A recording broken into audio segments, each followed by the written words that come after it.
In nomine Patris et Filii et Spiritus Sancti. Amen. Shalom, Alehem.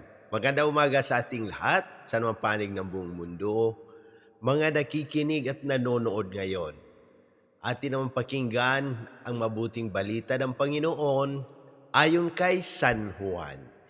Glory to you, Lord Jesus Christ. Noong panahong iyon, si Maria ay nakatayong umiiyak sa labas ng libingan. Yumuko siya at tumingin sa loob. May nakita siyang dalawang anghel na nakaupo sa pinalagyan ng bangkay ni Jesus. Ang isa ay sa gawing ulunan at ang isa na may sa paanan. Tinanong nila si Maria, "Ale, bakit kayo umiiyak?" Sumagot siya, "Kinuha po nila ang aking Panginoon at hindi ko alam kung saan dinala." Lumingon siya pagkasabi nito at nakita niya si Jesus na nakatayo roon. Ngunit hindi niya nakilalang si Jesus iyon. Tinanong siya ni Jesus, "Bakit ka umiiyak? Sino ang hinahanap mo?" Akala ni Maria ay siya ang tagapag-alaga ng halamanan. Kaya't sinabi niya, "Ginoo, kung kayo po ang kumuha sa kanya, ituro ninyo sa akin kung saan ninyo dinala at kukunin ko." "Maria," ani Jesus. Humarap siya at kanyang sinabi, "Rabuni," ibig sabihin, "Guro, huwag mo akong hawakan sapagkat hindi pa ako nakapupunta sa Ama," wika ni Jesus. "Sa halip, pumunta ka sa aking mga kapatid at sabihin mong aakyat ako sa aking Ama at inyong Ama, sa aking Diyos at inyong Diyos." Kaya't si Maria Magdalena ay pumunta sa mga alagad at sinabi, "Nakita ko ang Panginoon." At tuloy sinabi sa kanila ang bilin ni Jesus. Ang mabuting balita ng Panginoon. Praise to you, Lord Jesus Christ. Pagnilayan natin bilang mga Romano Katoliko ngayong Tuesday within the octave of Easter. Sa mabuting balita, makikita natin si Maria Magdalena umiiyak, sugatan ang puso at parang nawalan ng pag-asa. Pero sa gitna ng kanyang pagluha, naroon na pala si Jesus. Hindi lang niya agad nakilala. Ganito rin tayo minsan kapag may problema, may sakit, may pinagdadaanan sa pamilya o may takot sa hinaharap. Akala natin wala ang Diyos. Pero ang totoo, nandiyan siya. Naghihintay na tawagin tayo sa pangalan. Katulad ng ginawa niya kay Maria. At nung tinawag siya ni Jesus, "Maria," doon nagbago ang lahat. Nakilala niya ang Panginoon. Ano ang lesson nito sa atin?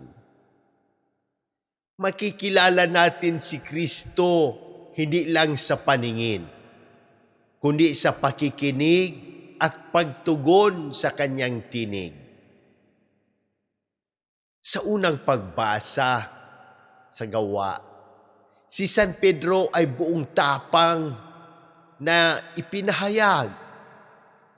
Ginawa ng Diyos na Panginoon at Mesiyas si Jesus na inyong ipinako sa krus. At anong ginawa ng mga tao? Napaghabag ang kanilang puso. Nagsisi sila. Nagpabinyag at nagbalik loob sa Diyos. Ano ang dapat nating gawin bilang mga Romano Katoliko ngayon panahon? Una, magbalik loob. Araw-araw. Conversion of heart.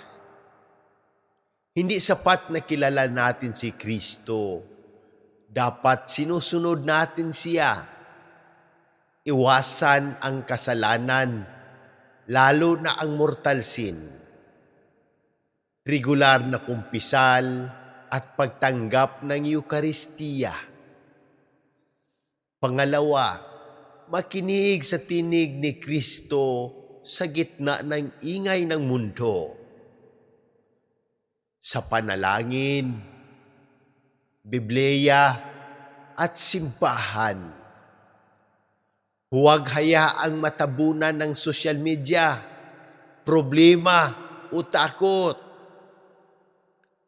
Pangatlo, ibahagi ang mabuting balita tulad ni Maria Magdalena.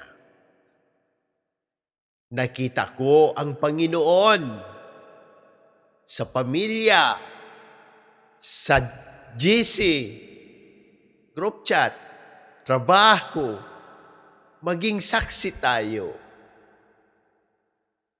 Pang-apat, magkaroon ng pusong nagsisisi at mapagkumbaba tulad ng mga tao sa gawa. Ang tunay na pagbabago nagsisimula sa puso. Ang mga patutuon ng mga church fathers. Si San Agustin, hinahanap mo ang Diyos, siya ang unang naghahanap sa iyo. Katulad ni Maria, akala niya siya ang naghahanap, pero si Kristo pala ang lumapit. Si San Juan Crisostomo, ang pagsisisi ay hindi kahinaan, kundi pintuan ng biyaya. Repentance leads to new life. Halimbawa sa buhay, isang ina na may sakit at pinagdadaanan sa pamilya, umiiyak gabi-gabi, pakiramdam niya iniwan na siya ng Diyos, pero sa patuloy niyang pagdarasal ng rosaryo, naramdaman niya ang kapayapaan. Hindi agad nawala ang problema, pero nakilala niya si Kristo sa gitna ng sakit. At doon, nagsimula ang kanyang lakas. Ganito rin si Maria Magdalena. Mula sa luha, naging saksi ng muling pagkabuhay. Manalangin tayo. Awa naming mapagmahal sa pamamagitan ng muling pagkabuhay ng iyong anak na si Jesus. Bigyan mo kami ng mata na makakita at pusong nakakakilala sa Kanya. Lalo na sa gitna ng aming pagluha at pagsubok.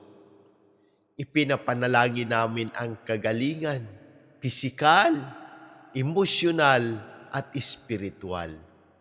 Lalo na kina Monsignor Ismael, Padre Arnel, Padre Ayan, Padre Lorenzo Boots, Padre Cesar, Padre Boy, Raul, Jonah, Adela, Fatima, Raymond Lawrence, Faith, Rino, Rochelle, Irene, at ang buong aming pamilya na nagdarasal na ito at lahat na may karamdaman.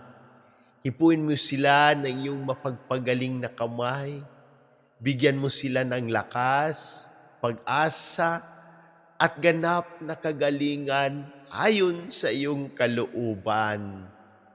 Gabayan mo ang aming mahal na Santo Papa Leo XIV, ang lahat ng obispo, pari, at lingkod ng simbahan. Lalo na ang aming diocesan administrador, Monsignor Claro Caluya, Sister Sara, Cherry, Erlinda. Basbasan mo rin ang pamahalaan ng Pilipinas, ang aming presidente, upang mamuno ng may katarungan at malasakit sa bayan.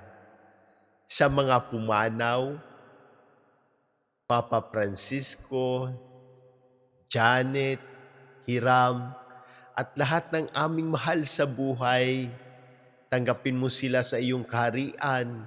Iligtas mo kami sa lahat ng unos at kalamidad at patatagin ang aming pananampalataya sa gitna ng pagsubok. Lahat ng ito'y hinihiling namin sa pamamagitan ng intersesyon ng Mahal na Berheng Maria. Amen. Kung ikaw ay umiiyak ngayon, tandaan mo, tinatawag ka ni Jesus sa pangalan. Kilalanin mo siya at maging saksi ka ng kanyang muling pagkabuhay. In nomine Patris et Filii et Spiritus Sancti. Amen. God bless.